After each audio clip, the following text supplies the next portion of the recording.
expresidente Eduardo Duhalde. Él nos dijo que pertenecían todos a una generación fracasada, que ellos creen que hubo un montón de cosas que se hicieron mal y que nos ha llevado a la situación en la que hoy estamos. Y este análisis surgió de la muerte de Carlos Menem, de pensar hacia atrás, de rememorar todo lo que nos ha pasado en las últimas décadas. ¿Usted coincide con este diagnóstico? Bueno, no he escuchado exactamente cuál fue la reflexión de Eduardo Duhalde. Yo tengo con él un trato muy cercano, he sido su jefe de inteligencia, además tengo un reconocimiento muy grande por su gestión, ¿no? Pero no sé exactamente en qué sentido fracasada. Yo creo que nuestra generación fue la consecuencia de una parte de la historia argentina muy dramática, ¿no? Que fue la dictadura militar. Todo eso condicionó profundamente a la sociedad argentina y particularmente a nuestra generación, que fuimos víctimas de todo ese proceso. Los hombres y las mujeres de mi generación todavía llevamos en nuestros cuerpos y en nuestros espíritus las huellas de la violencia, de la dictadura, ¿no?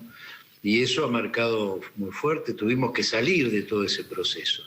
Y hubo errores y aciertos, sin lugar a duda, y esos errores y esos aciertos nos han signado.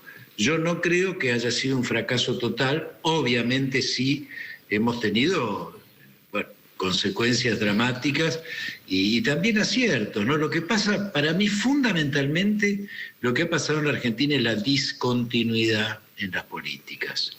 Lamentablemente no ha habido políticas de Estado que se continuaran más allá de las diferentes administraciones. Y para mí esta es una de las causas de estas idas y venidas, de estos avances y retrocesos que, bueno, pueden dar como resultado la opinión de Eduardo Duhalde, pero insisto, yo no lo he escuchado y no sé en qué amplitud o qué alcance ha tenido esa afirmación. Miguel Ángel, estamos recordando al expresidente, por supuesto con mucho respeto, pero también con memoria. En Córdoba el tema del día tiene que ver con la reacción de Río Tercero de no adherir al duelo nacional, justamente reclamando por justicia. En cuanto a ese tema, ¿usted qué reflexión hace, Miguel? Bueno, ahí me parece que yo puedo comprender y justificar la actitud de un pueblo que tuvo un impacto tan brutal, ¿no? y una situación tan traumática como es lo que ocurrió en Río Tercero. Pero a mí me parece que hay que ser muy preciso en la asignación de responsabilidades, ¿no? Con respecto a la voladura, ahí se aplicó la teoría de la responsabilidad objetiva, donde se llevó hasta el máximo nivel de responsabilidad el presidente de la Nación acciones que fueron típicas y propias de sus funcionarios. Realmente creo que desde ese punto de vista, y más allá de que creo que existe aún una apelación, hubo varios fallos que desincriminaban al presidente de la Nación. Pero, insisto, creo que ahí, entiendo y lamento lo que ocurrió, entiendo la reacción del pueblo de Río Tercero y de sus autoridades. Pero me parece que habría que avanzar mucho más en la responsabilidad de quienes sí tuvieron que ver, y creo que en el expediente y en la causa aparecen muchos elementos, con la responsabilidad concreta de los funcionarios que actuaron en esas circunstancias. ¿Qué dejó Menem en lo político? ¿Qué dejó en la construcción política Menem? ¿Cuál es el legado? Muchísimas cosas, básicamente un modo de ejercicio del poder. Carlos Menem, como buen peronista, tenía un ejercicio del poder realmente fuerte, lo ejercía con toda firmeza y gozaba de alguna manera del poder. Eso se notaba. Pero la gran diferencia y el gran legado de Menem es cómo construía ese poder. Era de naturaleza metodológica la diferencia. No era alguien que construyera el poder y lo ejerciera en base al conflicto y a la confrontación. Era un hombre que ampliaba su base de sustentación para ejercer ese poder sobre la base del consenso y del diálogo.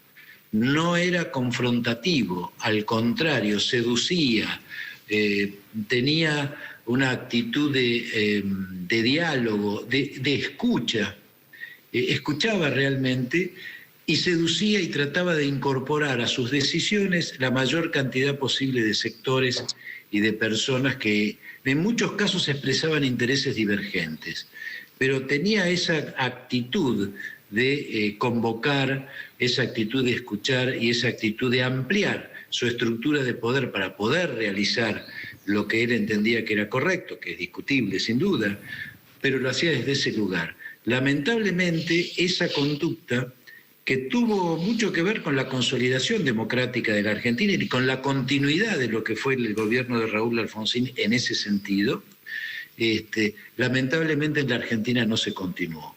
Y el cambio en esa metodología de la construcción del poder, que deja el diálogo, el consenso, la ampliación de la base de sustentación para ir al conflicto, al vamos por todo, bueno, todo eso realmente fue un retroceso muy grande, que quizás esto que estoy señalando también tenga que ver con lo que dijo Eduardo Duhalde, ¿no? Del fracaso de una generación, por lo menos en este retroceso en cuanto a la convivencia democrática